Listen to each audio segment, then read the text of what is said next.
오늘 우리 주신 하나님의 말씀 요한계시록 9장 13절에서 21절까지의 말씀입니다.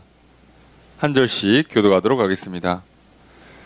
여섯째 천사가 나팔을 불매 내가 들으니 하나님 앞 금제단 네 뿔에서 한 음성이 나서 나팔 가진 여섯째 천사에게 말하기를 큰 강 유브라데 결박한 네 천사를 놓아주라 하매 네 천사가 놓였으니 그들은 그 년 월 일시에 이르러 사람 3분의 1을 죽이기로 준비된 자들이더라. 와병대 수는 2만 만이니 내가 그들의 수를 들었노라. 이 같은 환상 가운데 그 말들과 그 위에 탄 자들을 보니 불빛과 자줏빛과 유황빛 호심경이 있고 또 그 말들의 머리는 사자 머리 같고 그 입에서는 불과 연기와 유황이 나오더라. 이 세 재앙 곧 자기들의 입에서 나오는 불과 연기와 유황으로 말미암아 사람 3분의 1이 죽임을 당하니라. 이 말들의 힘은 입과 꼬리에 있으니 꼬리는 뱀 같고 또 꼬리에 머리가 있어 이것으로 해하더라. 이 재앙에 죽지 않고 남은 사람들은 손으로 행한 일을 회개하지 아니하고 오히려 여러 귀신과 또 보는 거나 듣거나 다니거나 하지 못하는 금, 은, 동과 목석의 우상에게 절하고 함께 읽습니다. 또 그 살인과 복술과 음행과 도둑질을 회개하지 아니하더라. 아멘. 자리에 앉으시기 바랍니다. 할렐루야. 거룩한 주일 주님 전에 나와 예배드리시는 성도님들을 주님의 이름으로 환영합니다. 우리 옆에 있는 분들과 사랑의 구절 나누겠습니다. 인사합시다. 사랑합니다. 축복합니다. 이 시간 주 앞에 나와 예배드리시는 성도님들에게 주님의 크신 은혜가 함께 있기를 주의 이름으로 축복합니다. 우리는 주일 날 예배 시간을 통해 요한계시록 말씀을 살펴보고 있습니다. 우리는 지난주 말씀 가운데 요한계시록 9장 1절에서 12절 말씀을 살펴보았습니다. 요한계시록의 가장 중심 내용이 세 가지 재앙이라고 말씀드렸습니다. 세 가지 재앙이 크게 인재앙, 나팔재앙, 대접재앙으로 되어 있습니다.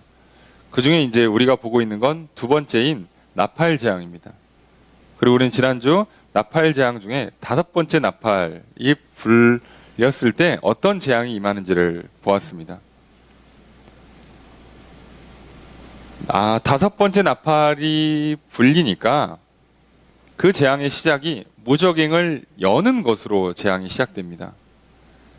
이 무저갱이라는 것은 사실 깊은 바닥이 있는 대접이 있는 심연의 대접 이러니까 사실 그 밑끝을 알 수가 없는 거예요. 정확히는. 그 정도로 우리 속에 깊은 것들이 있어요. 깊은 상처, 깊은 욕망. 자, 이런 것들이 열리는 것으로 재앙이 시작됩니다. 하나님께서는요, 우리 인간에 감춰져 있는 깊은 내면의 욕망들 또는 오랫동안 눌러왔던 그런 상처, 슬픔들을요, 세상 사람들은 그걸 열으라고 가르쳐 줍니다. 그걸 다 풀어내라고. 하지만요, 성경은 분명히 말합니다. 그게 열리는 순간 진짜 재앙이 시작된다고. 그게 무저갱이 열리면서 연기가 그리고 황충 이렇게 두 가지가 나오게 됩니다. 이 연기와 황충이 나오는 것이 참 특이합니다. 이 연기가 피어오르면서 문제가 생겨요. 그 문제가 뭐냐? 인생을 안개처럼 만든다는 거예요. 분명히 내 욕심은 분명해요. 내 욕망은 확실하죠. 내가 뭘 원하는지, 뭘 좋아하는지, 어떤 상처가 있고 한이 있는지 모르는 사람이 아무도 없는데요. 그것을 풀기로 마음먹고 욕심부리기로 마음먹어서 뛰쳐나오잖아요. 당장에 뭐 할지를 모릅니다. 신기하게도 그렇게 돼요.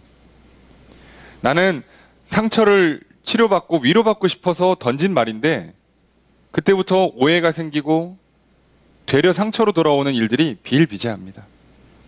그래서 어떻게 풀어야 될지 모르겠어요. 이제 풀기로 마음 열었기 때문에 다시 못 놔요. 자, 이제 한번 욕심을 부리기 시작하면요, 멈춘다는 건 불가능하거든요. 나는 이 물건만 사면 만족할 줄 알았거든. 그런데 사고 났더니 아니야. 근데 다음엔 뭘 사야 될지 모르겠는 거예요. 나는 돈만 벌면 인생의 문제가 풀 줄 알았어. 난 어려서부터 가난이 지긋지긋해가지고 돈을 벌었어요. 못 배워서 서름당해가지고 박사학위까지 받았네. 근데 어떻게 할지를 모르겠는 거예요. 그리고 문제는 거기서부터 시작됩니다. 거기서 시작되는 그 욕망이, 그 상처가, 그 교만이 이제 황충 메뚜기처럼 쉼 없이 갉아먹어요. 멈추질 않습니다. 모든 걸 갉아먹기 위해서 미친 듯이 달려들어갑니다.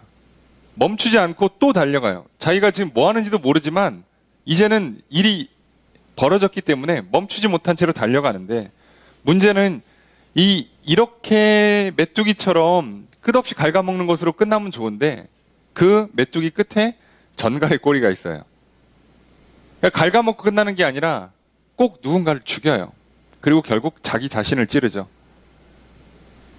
그러니까 갉아먹고, 그래요, 내가 욕심 부리고 내 한을 풀고, 그래 나는 막 욕하고 막 소리 지르고 막 사람 패고 내 기분은 좋을 거 아닙니까? 그러면 끝날 줄 알았는데 그게 아니라 내 인생을 망가뜨리고 남도 망가뜨린 일이 일어나요. 그럼 잘 살 줄 알았지. 내 욕심을 다 부렸어. 그리고 심지어 그 욕심 부린 걸 다 해냈어요. 원하는 걸 다 얻었어. 그러면 나는 행복하고 남도 행복하게 만들 줄 알았는데 나도 죽이고 남도 죽여요. 물론 여기서는 죽인다고 돼 있지 않아요. 독이니까 괴롭혀요. 심지어 죽지 못할 만큼 괴롭혀요. 게다가 더 심각한 건 죽지도 못하게 해요. 정말 우리 인생의 모양과 똑같죠. 죽지도 못하게 괴롭힙니다. 하나님 일하시는 방법이 그래요. 그런데 이 재앙이라는 것은 이마의 인침을 받지 않은 사람들에게만 허락되는 거죠. 사실 계시록에 나오는 재앙의 대부분의 내용들은요, 하나님께서 성도들은 거의 제외시키고 적용시키는 재앙들이에요. 우리도 당할 줄로 알고서 늘 불안에 떨지만, 아니, 기본적으로 우리는 빼놓고 하시는 거예요. 그리고 그 재앙이 필연적으로 어쩔 수 없이 휩쓸리는 경우가 있다 할지라도 하나님께서는 영원한 하나님 나라를 보장해 주시죠. 그건 뭐 완벽하게는 못해요. 그죠? 예, 날 더운데 또 성도들만 이렇게 시원하게 해줄 수는 없거든요. 대부분 시원하게 보장해 주지만 그래도 더울 땐 덥죠. 자, 그런 정도로 이해하셔야 돼요. 자, 그런데 결국은 이 사람들이 어떤 결과를 맞이하냐? 왕을 세워요. 그래서 하나님을 믿지 않은 자들은요, 그 탐욕에 빠져서 상처에 매여서 살아가는 인생들은요, 자기가 왕이 되려고 하고 또는 누군가를 왕으로 세우려고 그래요. 근데 그 왕을 세웠더니 그 왕이 뭐라고요? 멸망이라고 써 있다고 그랬죠. 그러니 왕을 세워, 내가 왕이 돼도, 왕을 세워서 만들어도, 내 못다 이룬 한을 내 자식한테 풀어도 멸망이 찾아와요. 그게 망한다고요. 내가 내 자식을 요즘은 그렇게까지는 안 하지만 그래도 의대를 보냈어요. 의사를 만들었어. 병원장을 만들었어요. 그래서 잘 될 줄 알았거든. 근데 망해요. 자녀의 인생이 망가져. 자녀가 병들거나 우울증에 빠지거나 어떤 인생의 모진 풍파에 휘말려서 해결을 헤어나오지를 못해요. 나는 될 줄 알았거든. 나는 이만하면 된다고 생각을 했거든요. 안 되는 거죠. 그 인생의 한계들이요, 우리를 재앙으로 만들어가요. 오늘 우리는 이 재앙의 메시지를 통해서 분명히 기억해야 됩니다. 하나님께서는요, 성경 어디에도 믿는 자든 믿지 않는 자든 우리 인간의 인생에 괴로움이 없는 것은 보장해 주질 않았어요. 게다가 심지어 그 괴로움 수준을 넘어서 아픔과 슬픔과 상처를 뛰어넘어서 재앙이라고 불리는 것이 이미 하나님이 인류 역사를 끌어가시는 방법이라고요. 하나님의 뜻을 그리스도가 받아서 뛰는데 그게 재앙이잖아요. 우리 인생은 재앙의 연속이에요.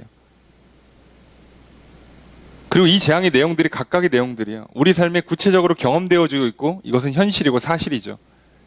그래서 매일 우리는 걱정과 두려움에 빠질 수 있지만 성경은 재앙이 있으니 무서워하고 무슨 이단 사이비들처럼 우리 공동체에 들어오면 안전합니다, 이것만 하시면 삽니다, 이런 사기에 휘말리지 마시고 하나님 말씀하시는, 그럼에도 불구하고 나의 백성은 성령을 받은 자들, 인침을 받은 자들, 나를 믿는 자들, 예수 그리스도를 따르는 자들은 내가 구원해 주겠노라고. 너희들을 그 재앙의 연속의 상황 가운데서 너희들을 살려주고 생명을 주고 복을 주고 승리하게 해주겠나라고. 그리고 그걸 끝까지 믿음을 지키는 자들에게는 영원한 하나님 나라를 약속하셨어요. 그게 오늘 우리가 재앙을 마주하는 바른 태도입니다. 여러분, 우리가 오늘 하루를 살면서도 또 내일 월요일 또 새로운 한 주를 시작하면 우리에게 수없는 문제들과 또 수많은 고통과 슬픔들이 찾아올 겁니다. 그리고 이건 정말 내 삶에 안 일어났으면 싶은 일들도 찾아올 수 있습니다. 성도라고 해서 찾아오지 않는 게 아닙니다. 하지만 하나님께서는요, 그게 가장 조금 주시는 거예요. 그리고 그 중에서도 또 지켜주시고 해결해 주시고 도와주십니다. 그러니 하나님께서 우리에게 주신 말씀은 재앙 가운데 두려워하지 말고 하나님을 믿는 그 믿음 안에서 담대하고 용기를 갖고 힘을 내서 또다시 성령의 도움을 구하고 기도를 멈추지 않으면서 살아가라고 말씀하시는 겁니다. 그래서 우리는 이제 또 용기를 가지고 여섯 번째 나팔 재앙을 또 들어보려고 합니다. 뭐 재앙 얘기만 몇 주째 계속 듣고 있으니까 이제 무덤덤하실 수도 있겠지만 또 심각한 얘기가 들리지 않겠습니까? 여러분, 하나님께 주신 말씀은 단순히 우리를 겁주는 게 아니라 그 절망의 한복판에 주시는 놀라운 구원의 메시지, 희망의 메시지잖아요. 과연 어떤 절박한 상황이 또 우리 앞에 펼쳐질 수 있고 세상에는 그것이 있을 수밖에 없으며 하나님 또 그 가운데 우리를 어떻게 구원해 주시는가 오늘 말씀을 통해 살펴보려고 합니다. 먼저 13절 말씀 함께 읽겠습니다. 시작.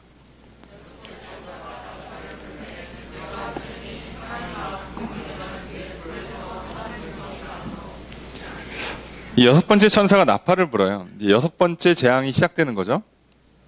자, 그런데 나팔을 부는데 그 소리를 들으니까, 그러니까 소리를 들었다는 얘기는 소리가 나는 것을 향해서 봤다는 뜻이기도 하죠. 지금 뭐 눈 감고 소리만 듣고 있는 건 아니니까요. 그런데 어떤 일이 있느냐? 하나님 앞 금제단 넷불에서 음성이 나요. 그러니까 나팔을 불었는데 나팔 불어서 나팔 저기서 분해하고 봤더니 환상이니까 이제 뭐 시공간을 섞여 있으니까 거기 장면에 하나님 앞에 있는 금제단, 제단에 넷불이 있어요. 거기에서 소리가 들리는 거죠. 음성이 들리는 거예요. 자, 하나님 앞 금제단 넷불이라고 그러면요, 유대인들은 대부분 이게 뭔지 알아요. 이게 보통 우리가 성막 안에 있는 향단 또는 분향단이라고 불리는 겁니다. 그리고 여러분들이 구약을 조금만 관심 있게 보셨거나 아니면 이제 성경책이 요즘 좋아서 뒤에 다 그림으로 그려져 있잖아요. 그러면 어지간한 재물들, 그러니까 기물이라고 하죠. 성전 기물들은 대부분 내 귀퉁이에 뿔을 만들어요. 이렇게 장식을 만들거든요. 그러면 금 제단 뿔이에요. 자, 어차피 금으로 다 둘렀고요. 웬만한 건 다 금으로 둘렀습니다. 그러니까 지금 이거는 번제단이 아니라 성막에 지성소가 있고 성소가 있는데 성소에서 예배를 드리는 거죠. 기본적으로 제사장이 성소에서 하나님을 만나는데 지성소는 1년에 한 번만 가는 거고요. 자, 성소에서 하나님을 만나서 예배 드릴 때 향단이 있고 등잔대가 있고 떡상이 있는 거예요. 자, 그런데 우리는 여기서 알고 있단 말이에요. 이 향단, 향을 피워서 올리는 이 향단, 그리고 그 향단은 위에 이렇게 향을 이렇게 태울 수 있는 대접이 있고 내 귀퉁이에 뿔이 있고 뭐 조그만해요. 자, 그런데 이 향단은 계시록에서 항상 뭐랑 연결되어서 올라가냐면 향을 피워 올리는 건 성도의 기도라고 말합니다. 그리고 구약에서의 향도 원래 기도를 상징하는 거예요. 떡상은 말씀을 상징하고 등잔대는 성령을 상징하는 거라고 그랬잖아요. 그러니까 우리 신앙의 가장 기본이 이거예요. 늘 성령의 도우심을 얻어서 기도하고 말씀 읽고 깨닫고 배우고, 이게 우리의 기본인데 계시록에서는 유독 이 기도를 강조하고 있어요. 무슨 얘기냐? 여러분, 우리가 재앙의 한복판에 휘말려 살잖아요. 성경 읽을 시간이 없습니다. 그러니까 여러분, 지금 내가 거의 중야사냐의 기로에 서 있는 순간에 성경 필 사람은 없어요, 솔직히. 그럼 그 순간에 우리가 뭐 하냐고요? 진짜 잠깐이라도 눈을 감고 기도해야죠. 여러분, 밥 먹는데 이렇게 식탁을 마주하고 우리 잠깐 말씀 한 절 읽고 자, 그리고 한 5분짜리, 뭐 3분짜리 예배를 드리고 밥 먹을 사람이 어디 있겠어요. 그러니까 식사를 위해서 잠깐 기도하는 거예요. 한 뭐 길게 하시는 분이나 한 30초, 30초도 안 하죠. 3초면 다행인가? 자, 짧게 하잖아요. 자, 이게 우리의 기본이에요. 그래서 계시록은요, 이 급박하고 절박한 이 재앙의 연속성상에서 계속 기도를 강조하는 거예요. 어차피 지금 말씀은 편지로 써서 보내주고 있잖아요. 그러니까 이거 읽고 너희들은 이 말씀을 붙잡고 매 삶의 순간에서는, 현장에서는 기도를 하라는 거예요. 기도를. 그런데 이게 왜 중요하냐면, 기도는 분명히 향과 같이 올라가는 것으로 끝나거든요. 듣고 계신단 말이죠. 그런데 어디서 지금 음성이 들려요? 이 제단에서 음성이 나와요. 이렇게 표현을 하면 이건 100% 기도가 응답됐다는 뜻이에요. 그냥 기도가 응답되니까 우리 무조건 좋을 것 같지만, 지금 잘 생각해 보세요. 나팔 불고 재앙이 시작되는데 뭘로 시작된다고요? 기도가 응답되는 것으로 시작된다고요. 별로 원치 않는 이제 그 결말이 예상되죠. 여러분의 기도가 때로는 재앙으로 응답됩니다. 그죠? 아무도 아멘을 못하죠. 자, 하기 싫죠. 예, 하면 갑자기 이렇게 요번 주에 나한테 일어날 것 같죠. 예, 우리는 그런 거예요. 여러분, 기도가 재앙으로 응답된다는 게요. 여러분 잘 생각해 보세요. 이게 성도들의 기도가 재앙으로 응답되는데, 이 재앙은 누구한테 해당되지 않는다고요? 성도한테 해당되는 게 아니에요. 기본적으로는 그렇습니다. 어찌됐든 여러분, 이게 재앙으로 기도가 응답되는 걸 너무 두려워하지 마십시오. 자, 그러니까 남 얘기가 좀 속 편하니까, 자, 우리 옆에 친하게 알고 있는 한 A라는 사람이 있다고 칩시다. 이 사람이요, 완전 알코올 중독자예요. 오늘 기도하죠. 하나님, 저 인간이 술 끊기를 원합니다. 정상의 삶을 돌아오길 원합니다. 건강을 되찾고 인생을 되찾고 가정을 되찾길 원합니다. 기도하죠. 하나님 갑자기 꿈에 나타나서 누구누구야, 술 끊어라. 자, 이러면 막 술이 끊어지고 막 그럼 참 좋겠지만, 대부분 어떻게 하실까요? 재앙을 주십니다. 쓰러뜨려요. 길 가다 그냥 쓰러져요. 병원에 실려갑니다. 의사가 얘기하죠. 급하게 수술 안 받으시면 못 삽니다. 당장 수술하시죠. 수술하면 어떻게 합니까? 간에 한 3분의 1은 떼야 될 것 같습니다. 어떻게 해요? 떼어야죠. 떼었어요. 그때부터 어떻게 해요? 다시 술 마시면 이때는 수술도 못하고 죽습니다. 그 사람한테는 청청병력 같은 소리고 재앙이겠지만, 이 사람이 그걸 맞이하고 어떻게 한다고요? 술을 끊어요. 자, 이 사람은 이제 재앙을 만났고, 우리는 기도가 응답됐죠. 남 얘기하니까 조금 안심되시죠? 재앙으로 기도가 응답되는 게 어떤 건지 이해가 되십니까? 성도들이 기도할 때요, 하나님은요 무조건 좋게 아름답게 동화 속 이야기처럼 응답해 주지 않아요. 여러분, 인생 현실이고 이것은 실제예요. 예. 너무 좋게 아름답게 생각하지 마세요. 여러분의 인생에 여러분이 기도하는 기도가요, 실제로 나한테 응답될 때요, 다 좋게만 이루어질 것 같습니까? 막 꿈에 나타나시고 아침에 눈 떴더니 막 세상이 바뀌어 있고, 그렇지 않아요. 때로는요, 기도가 응답되는데요, 막 사고가 나고 병들고 원치 않은 문제에 막 휘말리는데, 그게 기도의 응답의 과정이라니까요. 그러니까 우리는 그냥 기도할 때 항상 머릿속에 잘못된 생각을 갖고 있는 거예요. 하나님은 무조건 마치 무슨 요술램프 마냥 아름답게 사라락 바꿔주시는 걸로 응답된다고 생각을 하니까, 하나님이 실제 내 삶에 개입해서 기도를 응답해주고 계시는데도 불구하고 우리는 기도가 응답되지 않았다고 생각하는 거예요. 왜요? 지금 당장 이게 고통으로, 슬픔으로 오니까. 성경 분명히 말하잖아요. 하나님께 사실은 모든 건 기본적으로 다 선합니다. 그분의 목적은 구원에 있고 생명에 있어요. 이분께서 죽이는 것만 아니라고 그러면요, 다 살리기 위해서 하는 거예요. 자, 죽이지 않는 고통, 죽이지 않는 슬픔이라면 살리는 거예요. 죽을 것 같이 아프고 죽을 것 같이 힘든데요, 안 죽었잖아요. 자, 눈 떴잖아요. 살려주시는 겁니다. 그러면 살려주겠다는 뜻이기도 하죠. 참 안타깝죠. 우리가 이 내용을 갖고, 그럼 과연 성도들이 이 재앙의 연속상 가운데 하나님 이 재앙을 풀어주십시오라고 기도해요. 성도들이 지금 재앙을 당하는 구체적인 내용이 뭘까요? 지금 성도들은 어디에 살고 있어요? 현재 뭐 유대 그리스도인들 아니면 대부분 다 로마 제국 내에서만 신앙생활하고 있어요. 거의 다. 아직 이게 전 세계로 안 퍼져나갈 때고, 요한이 편지를 쓰는 대상들은 대부분 소아시아 지역이라고 불리는, 오늘날 뭐 이렇게 유럽 끝자락과 뭐 터키 요 근방 지역이잖아요. 이 지역 내에서 신앙생활 하시는 분들이 뭐 때문에 힘들까요? 누구 때문에 힘들어요? 사실 로마 때문에 힘들죠. 황제 때문에 힘들죠. 뭐 괴롭히는 사람들이 누구겠어? 또는 최악질은 사실 이제 유대인들이죠. 원래 내부의 적이 더 무섭죠. 그것 때문에 고통당하잖아요. 우리가 7교회 보낸 편지를 통해서 이들이 고통당할 때 심지어 내부 고발이 있고 동족들이 우리로 치면 마치 일제시대에 그죠? 뭐 한국 사람이 순사가 돼서 내부 사정을 뻔히 아니까 더 괴롭히는 그런 일들이 초대교회에는 있었단 말이에요. 그럼 그 성도들이 뭐예요? 기도해야지. 그럼 그 기도가 응답됩니다. 자, 어떻게 응답되는지 잘 보세요.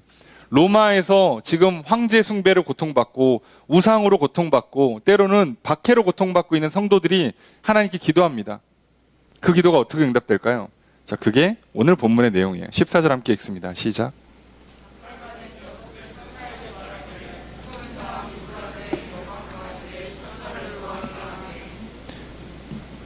자, 나팔을 갖고 있는 6번째 천사한테 음성이 들려요. 자, 이건 당연히 하나님 음성이겠죠. 또는 뭐 하나님의 뜻을 대언하는 천사의 음성이든 간에 음성이 들립니다. 자, 무슨 말을 하는가? 큰 강 유브라데에 결박한 내 천사를 놔라. 유브라데에 결박돼 있어. 자, 결박돼 있다는 건 감옥으로 갇혔다는 게 아니라 못 움직이게 막아놨다는 거예요. 자, 그 사람들이 이제 풀어주래요. 이 사람들이 원래 하려고 하던 걸 못하게 하고 있었는데 풀어주신다는 뜻이에요. 그럼 이제 뭔가를 하겠죠. 그럼 이 유브라데 강에서 묶여있던 네 천사들이 하려고 하는 게 뭘까? 15절 함께 읽습니다. 시작.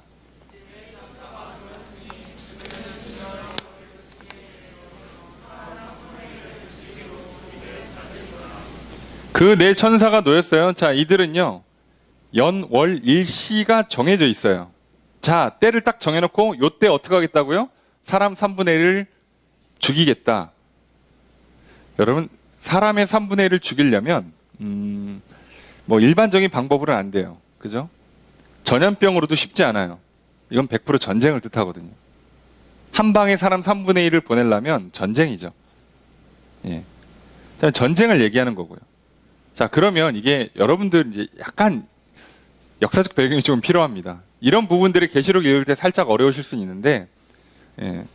역사적 배경을 이해하셔야 돼요. 자, 유브라데 강은 항상 어떻게 보면 로마와 아시아 사이에 그 경계와 같은 역할을 해줬어요. 그러니까 이 유브라데 강 안쪽에 있잖아요. 이스라엘도 지중해 연안에 붙어 있으니까 여기에 있지만 이스라엘도 항상 괴로움과 고통을 당하게 만들어줬던 나라들 있죠. 우리가 이름 대면 알만한 아수르, 그죠? 바벨론, 바사, 페르시아 다 유브라데 강, 티그리스 강 두 큰 강을 기준으로 다 동쪽에 있는 나라들이에요. 여기서 대제국이 만들어지거든요. 당연히 그렇게 큰 강이 두 개나 있으니 그리고 거기가 땅이 비옥하니까 농사도 잘 되고 우선 식량 풍부하고 사람 많이 살고 있고 거기서 힘 키워서 다 제국 만들어서 쳐들어오는 거거든요. 그러니까 여기가 문명의 발원지 중에 하나잖아요. 그러니까 이 지역과 로마는 맨날 싸워요. 유럽 대륙과는 맨날 싸움이 붙는 거예요. 항상 힘의 충돌이 날 수밖에 없는 거죠. 자, 그러니까 지금 이 네 천사가 풀어놔서 뭔가 일을 시작을 해요. 그리고 그 일을 하면 3분의 1이 죽는데 실제 3분의 1은 아니죠. 항상 상징입니다. 요한계시록은. 설마 딱 유럽 인구의 3분의 1을 보내겠습니까? 그건 아니죠. 예, 그냥 3분의 1 정도로 굉장히 많은 사람들을 죽일 것이며 하나님께서는 이 숫자를 명시함으로 하나님이 통제하에 있다. 하나님께서 이 모든 걸 다스리고 계시다라는 메시지를 던지는 거니까요. 3분의 1이 너무 진짜 3분의 1? 그럼 몇 명이야? 이렇게 하지 마시고 이런 3분의 1의 숫자를 딱 지정하는 순간부터 대부분 이단이라고 그랬잖아요. 조심하시고 다만 이 전쟁이 일어나요. 그러면 로마 제국 당시 요한이 계시록을 기록하는 거의 뭐 AD 한 8, 90년 요 어간 당시에 역사적 상황이 어떻게 되냐? 여기에 좀 문제가 생겨요. 여기에 유브라데강 근처에 파르티아라는 민족이 있어요. 자, 이 파르티아가 여러분 잘 대부분 모르시죠? 예, 저도 잘 모릅니다.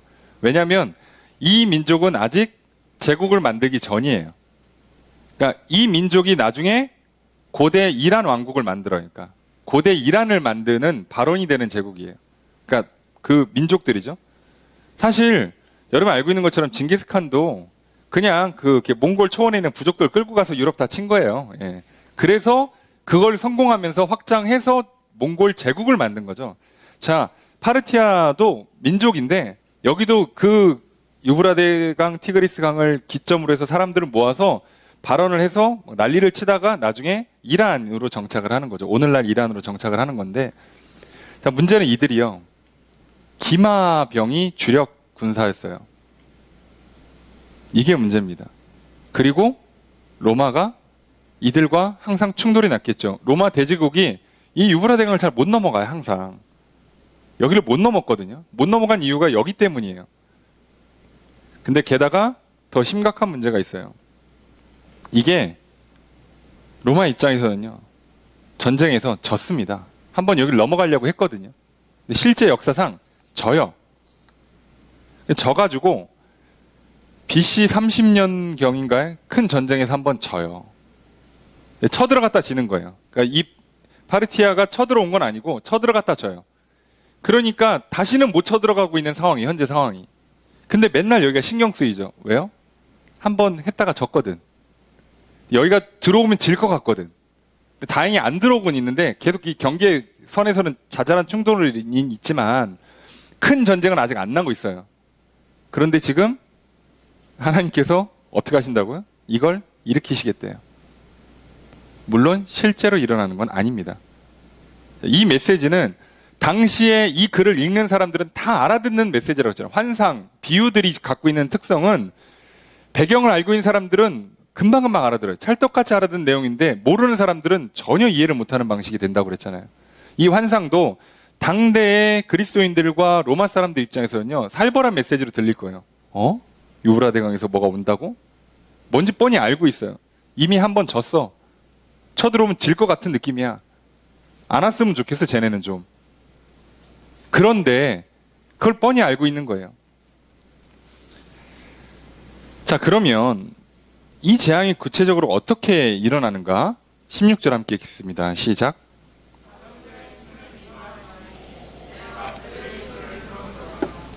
자, 수가 좀 특이하죠. 이 마병대가 2만 만이에요. 2만의 만이라고 돼 있거든요. 그러니까 2만 곱하기 만이에요. 그래서 2억입니다. 아니, 무슨 우리로 치면 마병대니까 이렇게 갑옷 두른 말을 탄 사람, 말과 사람으로 한 세트가 이제 마병대인데 이게 어떻게 2억이나 있어요.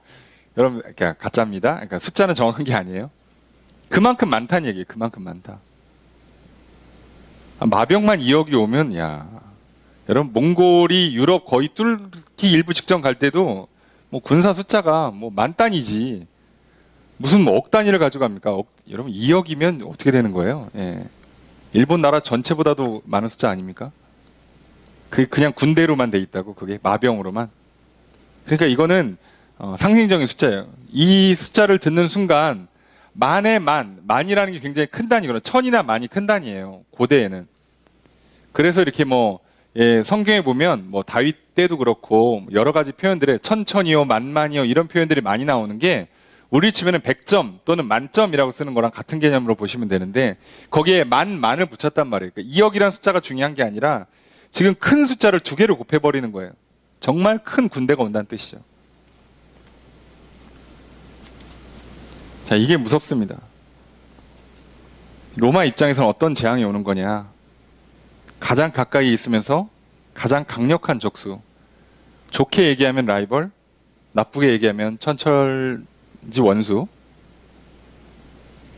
그들과 경쟁이 붙고 싸움이 붙고 전쟁이 나는 거예요.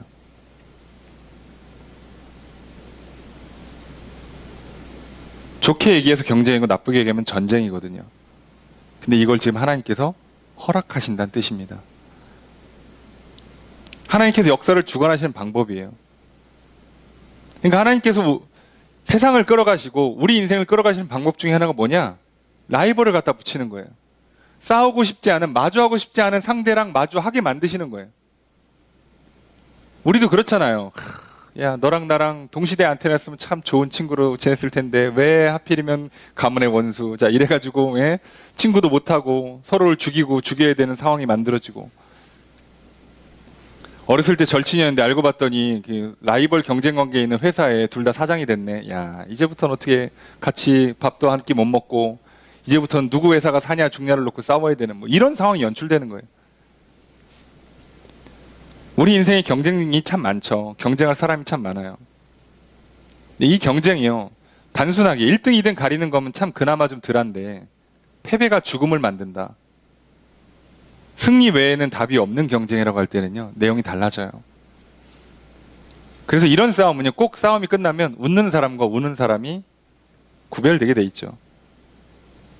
이런 거 없으면, 그죠? 라이벌도 없고, 경쟁도 없고, 싸울 일도 없으면, 뭐, 특별히 울을 일도 없고, 참 웃으면서 잘 지낼 것 같은데, 하나님께서 우리 인생을 재앙의 연속으로 만드시는 방법 중에 하나가 이 처절한 경쟁 속에 집어넣는 거예요. 한국은 뭐 경쟁사회라고 얘기하죠. 경쟁이 좀 심화돼 있다. 예? 뭐만 하면 뭐 싸움, 뭐만 하면 지옥, 뭐 이렇게 표현하는 나라지만, 여러분, 다른 나라 가도 똑같아요.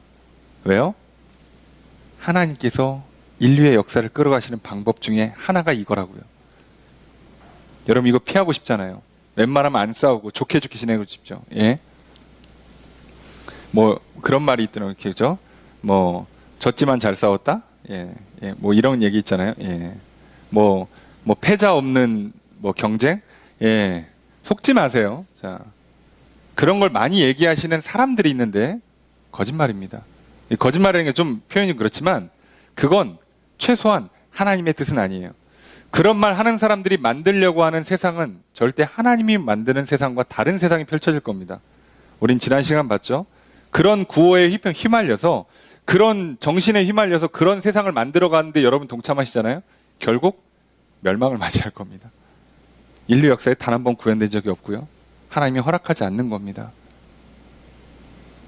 친구들끼리 싸우지 말고 좋게 좋게 지내? 아니요. 애들은 싸우면서 크는 거예요. 차라리 확실한 룰을 가지고 깔끔하게 싸우고 진짜 공정하게 경쟁하게 만들고 승패의 결과를 승복하게 만들고 또 도전하게 만들고 언제든지 도전할 수 있게 만들어주고, 이 건강한 그리고 건전한 경쟁을 만들어주는 게 우리의 역할이지, 경쟁 없는 사회를 만든다고요? 요즘 아이를 키워보니까 시험을 안 보더라고, 애들이. 그래서 대학은 원서 내면 갑니까? 그땐 또 시험 본다며. 이거 어떡하라는 거예요? 아니, 우리끼리 우리나라만 그래 다 시험 없이 그냥 학교 간다 칩시다. 그러면 다른 나라에서는 받아준답니까? 내가 우리나라에서 경쟁 없이 좋은 대학 가면 이 글로벌한 시대에 경쟁에 살아남냐고요. 지금 코로나 이후에 내년도에 각각 나라들이요, 나라의 사활을 건 경쟁을 시작할 겁니다. 이제 1년, 2년 안에 이 문제가 정리가 되기 시작하면요, 다시 세계 경제 순위, 군사력 순위, 영향력 순위가 한번 바뀔 거예요. 이때 뒤로 쳐지면 한동안 올라오기가 쉽지 않을 겁니다. 그러니 모든 나라들이 지금 목숨 걸고 있어요. 그렇잖아요. 모 기업 회장님 감옥 갔다 오시자마자, 미국 갔다 오시고 나서 오자마자 뭐 한다고요? 아, 상태가 심각하구나를 깨닫고 미친 듯이 돈을 쏟아부어서 이 경쟁에서 살아남겠다고 하잖아요. 그게 정상이에요. 참으로 바른 판단을 하고 계신 거예요. 놀랍게도. 이게 현실이라니까요. 근데 이게 기업에게만 해당되는 내용이 아니라 우리 인생 전반에 해당되는 내용이라고요. 당연한 거죠. 로마 입장에서 얼마나 싫었을까. 그죠? 없었으면 좋겠는데. 아니면 사이좋게 좀 지냈으면 좋겠는데. 야, 이거 간 기준으로 우리 서로 이제 넘어오지 말자 이러면 참 좋겠는데. 그럴 리가 있나, 인간사에. 근데 한번 기원전 53년에 한번 전쟁 나서 패배하고 그 뒤로 계속 두렵죠. 한번 진 기억 때문에. 여러분, 오늘날 우리도 이런 로마의 시대와 같은 무서운 경쟁을 치르고 있잖아요. 나보다 건강하고 똑똑하고 잘나고 뭐 잘생기고 능력이 출중하고 배경이 좋은 사람들과 똑같은 붙은 경쟁을 치러야 되는 거예요. 요즘 뭐 웬만한 시험, 뭐 공시가 됐든 뭐 대기업 뭐 시험이 됐든 뭐 30대, 40대 이런 뭐 거의 당연히 그러려니 하고 있는 시대를 살아가고 있잖아요. 이 엄청난 경쟁이 우리에게 얼마나 많은 괴로움을 줍니까? 없었으면 좋겠죠, 좀. 그런데 놀라운 건요, 믿지 않는 자들은요, 이 경쟁에서 패배하면 그대로 그냥 재앙을 다 맞아야 되는 거고요. 승리해도 그 다음 재앙이 또 찾아와요. 그 내용은 뒤에 써 있습니다. 그런데 하나님은 어떻게 말씀하신다고요? 이 경쟁의 한복판에서 믿는 자들에게 이 경쟁의 승패와 상관없이 구원의 은혜, 복을 주신다고요. 이게 하나님의 방식이에요. 분명히 경쟁에서 졌어. 내가 밀렸어. 이번 시험에 내가 떨어졌네? 내가 이번 뭐 낙찰을 받지를 못했네? 그럼 난 어떻게 하다는 거지? 네, 하나님 살려주세요. 세상 사람들은 여기서 잘못된 사고를 갖는 거예요. 내가 살아야 되기 때문에 이 경쟁을 이겨야 되거든요, 무조건. 이겨야 된다고 생각하기 때문에 이 경쟁 자체가 굉장한 스트레스와 부담을 주고요. 두려움을 주고요. 지면 끝이고 이기면 또 다른 문제가 계속 만들어지게 되는 반면에 성도들은요, 이 경쟁과 상관없이 사는 삶을 살게 돼요.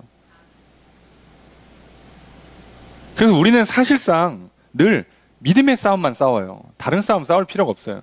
이 믿음의 싸움을 싸워 이기는 사람들, 하나님 말씀이냐, 사단이 주는 수많은 거짓과 뭐 교만과 탐욕과 이런 욕망들과의 싸움에서 승리하시면요, 여러분 놀랍게도요, 이 세상의 경쟁이 어떻게 찾아오든 뭐가 됐든 하나님은요, 놀라운 승리의 길로 이끌어 주십니다. 성경 역사를 보세요. 뭐 이렇게 뭐 선발전 해갖고 왕 되거나 뭐 선발전 해가지고 뭐 지도자 되는 사람 있습니까? 그냥 목동하고 있는데 왕으로 부르고, 그냥 처가살이 하고 있는데 리더로 부르고, 그냥 종살이 하고 옥살이 했더니 갑자기 총리가 되질 않나? 하나님 그냥 쓰신다고요. 근데 그 당시에 생각해 보세요. 요셉이 애굽의 총리가 됐을 때 총리 자리를 놓고 몇십 년 동안 준비하고 수많은 경쟁하는 사람들은 뭐가 돼요? 그냥 나가 떨어지는 겁니다. 다니엘이 총리가 될 때, 다윗이 왕이 될 때, 그럼 사울과 그 아들들은 뭐가 되는 거예요? 하나님은요, 그걸 깨버리신다고요. 우리가 만들어 놓은 이 경쟁 틀은요, 믿지 않는 자들에게 재앙으로 주시는 거예요, 사실은. 근데 여러분, 믿는 자들이 바보같이 여기에 휘말려 들어가면요, 여러분이 그냥 스스로 재앙으로 빠져 들어가는 걸 받게 되지 않아요. 이게 얼마나 무서운 건가 보시면 돼요. 자, 17절, 18절에 보면 이 재앙의 내용들이 있는데, 이건 그냥 간단히 보려고 그래요. 자, 말들이 보이는데 탄 사람이 있어요. 말과 사람이 타 있죠. 마병되니까. 자, 거기에 불빛, 자줏빛, 유황빛, 호심경이 있어요. 자, 앞에 갑옷인데 불빛, 자줏빛, 유황빛이에요. 불빛은 빨간색, 노란색, 자줏빛은 붉은색, 유황빛은 이게 뭐예요? 자, 하여간에 모르겠습니다. 이런 색깔인데, 여러분 이것 때문에, 이 빛깔 때문에 누구는 이 색깔이 잘 보이는 게 이거 미사일이다, 로켓이다, 자, 총알이다. 자, 이러면 끝이 달라지는 이단이 되는 경우가 많습니다. 아니에요. 아니죠. 총알 나오고 미사일 나오고 로켓 나온 지 벌써 한참 지났는데 아니에요. 자, 그런 뜻이 아니라 이 색깔들이 갖고 있는 의미가 있어요. 이런 색깔들이 주고 있는 의미들만 받으시면 돼요. 이거 다 그냥 전쟁을 상징하시면 돼요. 전쟁에 불화살 날아다니고 마을 불타가지고 오는 그 장면에 대한, 그래서 유황빛이라는 단어를 쓰는 거거든요, 일부러. 그렇게 이해하셔야지, 이건 전쟁을 상징하는 거지, 뭐 이 색깔을 보니까 이건 딱 로켓이구만, 이러면 큰일 납니다. 게다가 말들의 머리는 사자머리 같고, 그죠? 사자말, 말사자? 자, 그럴 리가 없겠죠. 그냥 사자 같은 말이란 얘기예요. 굉장히 공격력이 강한, 진짜 싸움은 이기는. 그러니까 여러분 입장 바꿔놓고 내가 마주하는 대상이 이런 이미지로 온다고 생각해요. 막 눈에서 막 불이 켜 있고, 막 손에 막 칼 들고 있고, 막 차 타고 오는데 막 차는 뭐 무슨 스포츠카나 막 SUV 좋은 거 타고 오고, 나는 자전거 타고 다니고, 뭐 나는 걸어 다니고 막 이러고 있는데, 나는 막 눈빛도 흐리멍텅한데 저쪽은 막 눈에 불을 켜고 있고 막 외제 차에 이러고 온다고 생각하시면 돼요. 로마 입장에서. 게다가 입에는 불과 연기와 유황이 나와요. 입에서도 불과 연기 유황이 나와요. 자, 이래서 자꾸 사람들이 로켓이라고 생각하거든요. 그게 아닌데, 자, 그게 아니에요. 자꾸 이해하려고 하지 마세요. 상징은 받아들이셔야 됩니다. 자, 그리고 그것 때문에 어떻게 돼요? 사람 3분의 1이 죽어요. 이 치열한 전쟁과 피할 수 없는 경쟁에서 3분의 1이 나가 떨어진다고요.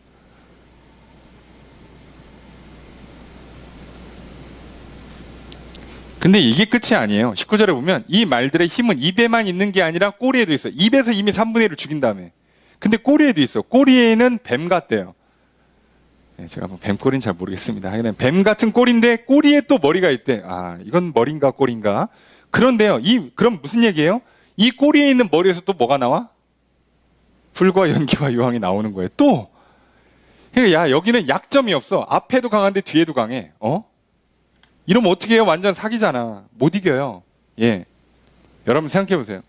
우리가 살면서 엄청난 경쟁들을 치러야 되는 대상이 있어요. 라이벌, 원수를 만나야 되는데 얘는 앞도 강하고 뒤도 강해.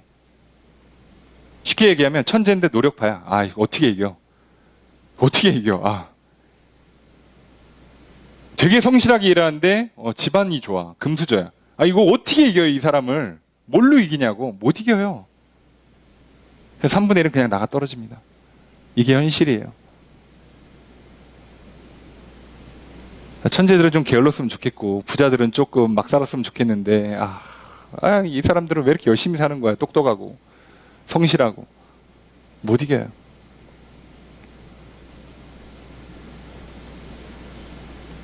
자, 그러면 이런 경쟁 앞에서 세상 사람들의 대략 한 3분의 1 정도 하나님 정하신 어떤 기준에 의해서 나가 떨어져요. 자, 그러면 남은 3분의 2의 사람들은 어떻게 되냐? 우린 이게 궁금한 거죠. 이긴 사람들은 어떻게 되냐? 20절 함께 읽습니다. 시작.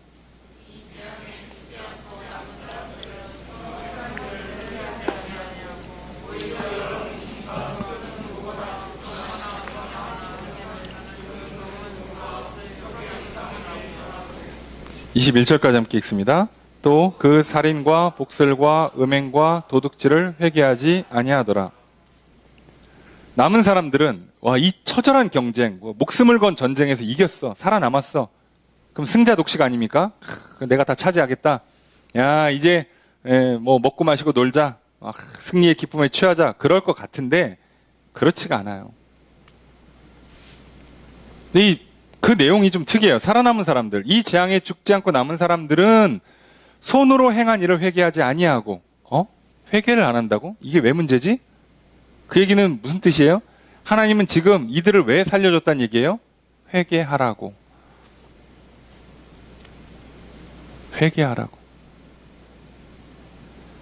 이미 여기서 밀리고 망한 사람들은 사실 회개하고 말 것도 없이 이미 패배했기 때문에 저절로 회개하죠. 분하다. 하지만 내가 잘못했으니 졌지. 망했지. 그럼 이제 본인이 하나님께 도와달라고 하든 살려달라고 하든 아니면 또 재도전을 하든 알아서 하겠지만 살아남은 사람들도 하나님은 똑같아요. 회개하라고. 그 길이 아니라고요. 용케 요번엔 살았어. 그런데 이게 한 번으로 끝납니까? 아니죠. 또 오죠. 이런 치열한 경쟁이 또 오죠.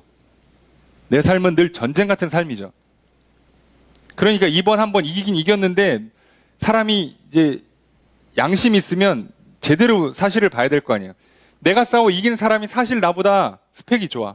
나보다 환경도 좋고 집안도 좋고 머리도 좋고 건강한데 어떻게 하다 보니까 내가 그냥 이긴 거야. 이런 경우들도 은근히 많거든요.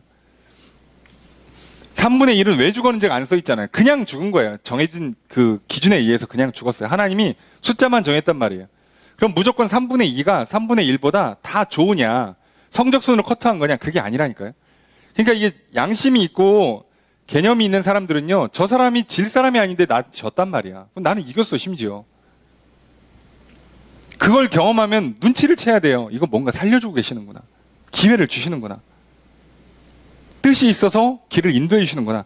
그러면 빨리 겸손히 하나님 앞에 돌아와야 돼요. 하나님, 제가 잘나서 이긴 게 아닙니다. 제가 똑똑해서 열심히 살아서 제가 이긴 게 아니라 하나님 이기게 해주셨군요. 하나님, 그러니 하나님께로 다시 돌아가겠습니다. 이 처절한 재앙을 또 마주하고 싶지 않습니다. 이 경쟁을 연속적인 삶을 살아낼 자신이 없습니다. 하나님 도와주십시오. 이래야 되는데 안 한다고요. 네, 안 합니다. 잘 안 해요.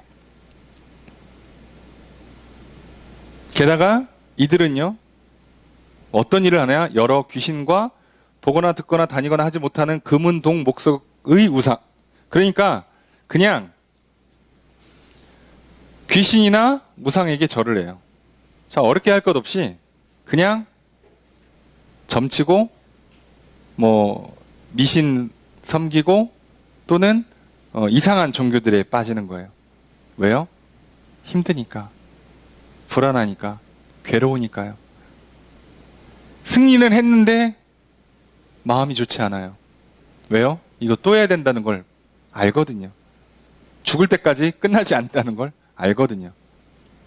한번 이겼어요. 이겨서 영광도 차지하고 명예도 차지하고 부도 차지했어요. 근데 다음 전쟁을 이긴다는 보장이 없잖아. 그래서 어떡합니까? 그 명예와 부를 이쪽에다 살짝 나눠주면서 다음에도 이기게 해주세요라고 하는 거예요. 헛된 우상 앞에 서는 거죠. 그럼 여기서 끝나냐? 그게 또 아니에요. 보니까 살인과 복술과 음행과 도둑질을 회개하잖아요. 그 얘기는 무슨 얘기예요? 살인, 복술, 음행, 도둑질을 계속한다는 뜻이거든요. 내가 살아남기 위해서 살인하는 거, 그래, 이해할 수 있어요. 그럼 복술은 뭔가? 이게 원래는 파르마콘이라고 해서 마술로 번역되는 단어예요. 요술, 마술. 그런데 이 단어가 나중에는 마약으로도 번역이 됩니다. 옛날엔 단어가 적으니까 연속성상에 있어요. 그래서 나중에는 중독이라고도 번역이 돼요. 이 시점에서는 마술로 보는 게 맞아요.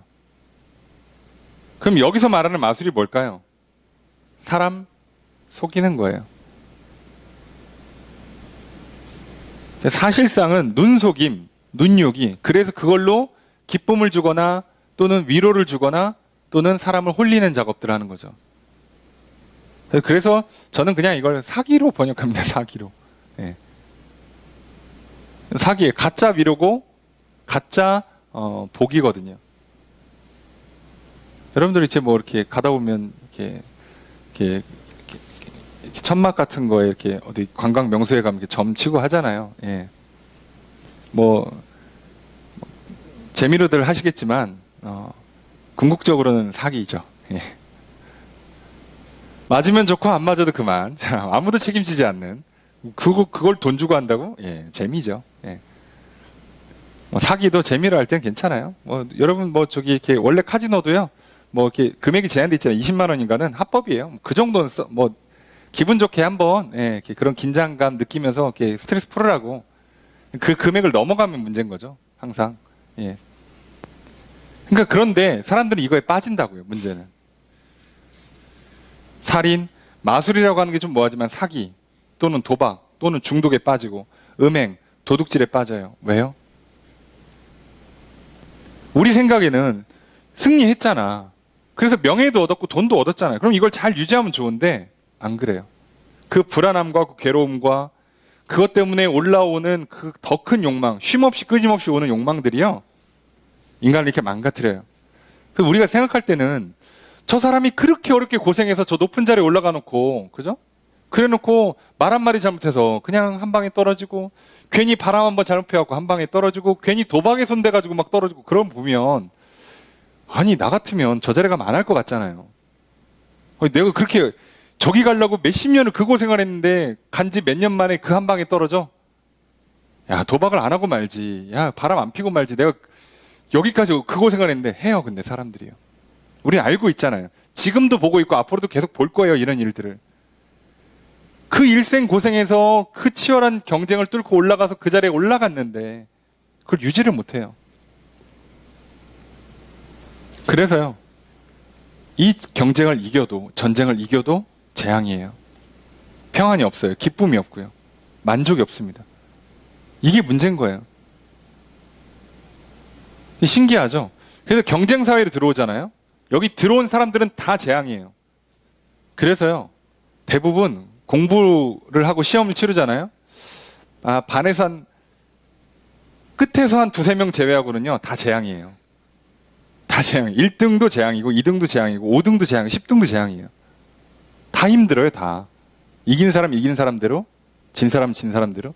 이번에 성적이 오른 사람대로 떨어진 사람대로 괴로워요. 이게 참 신기합니다. 그냥 나는 그냥 국영수가 좋아. 그냥 뭐 심심하면 책 한 번씩 보고 시험 보니까 잘 봤네. 이러면 경쟁과 상관없이 보면 그 사람한테는 이게 재앙이 아니겠지만, 아예 이 재앙에 안 들어오시는, 공부를 놓으신 분들도 재앙이 아니겠지만, 뭐라도 한번 들어왔잖아요. 한번 승부를 보겠다고 덤볐잖아요. 재앙이 돼요. 이겨도 져도. 하나님 우리에게 말씀하시는, 거기 들어가지 말라고. 그건 내가 일부러 만든 재앙인데 왜 거기를 들어오냐, 그리스도인들이. 그래서 하나님은요, 우리에게 경쟁에 들어오라고 하신 게 아니라 우리에게 믿음을 주시고 그 다음에 소망을 주시잖아요. 천국 소망만 주시는 게 아니라 이 땅에서 주시는 사명을 갖고 그걸 향해 나아갈 수 있도록 날마다 소망을 주신단 말이에요. 꿈을 주시고 사명을 주셔서 그걸 향해 달려가는 거예요. 근데 그걸 향해 달려가다가 뭐 때로는 시합에 참여하기도 하고 시험을 치러야 되기도 할 때가 있어요. 그냥 보는 거예요. 보면 또 이겨요. 그렇게 사는 거지, 내가 쟤는 이기겠다, 여기서 몇 등 안에 들어서 승부를 보겠다, 여러분 죽어요. 이거 사람 죽어나갑니다. 근데 신기하잖아요. 이상하게 우리도 지난 날을 뒤돌아보면 반에서 꼴등, 전교 꼴등은 자살을 안 해. 희한하게 안 해요. 이 사람들은. 우리 같으면 여기가 죽어야 되잖아. 그죠? 인생 끝 아니에요? 맨 밑바닥? 근데 안 죽어요. 왜요? 경쟁에 안 들어왔기 때문이죠. 경쟁에 들어온 사람은요, 전교 1등도 죽고 반에서 중간 안에도 죽고 그래요. 상관없이 죽어요. 성적과 상관없이. 더 심각한 건 상위권이 더 많이 죽어요. 이걸 잘 보셔야 돼요. 오히려 상위권이 더 죽습니다. 왜요? 그 경쟁에 대한 부담과 스트레스가 더 심하거든요. 이미 잘 하고 있는데 아니요, 죽어나가요. 근데 그 죽어나가는 그 스트레스를 풀어야 되니까 어떻게 하는 거예요? 그러니까 여기서 말하는 살인, 사기, 뭐 중독, 도박, 뭐 음행, 도둑질에 빠지게 된다고요.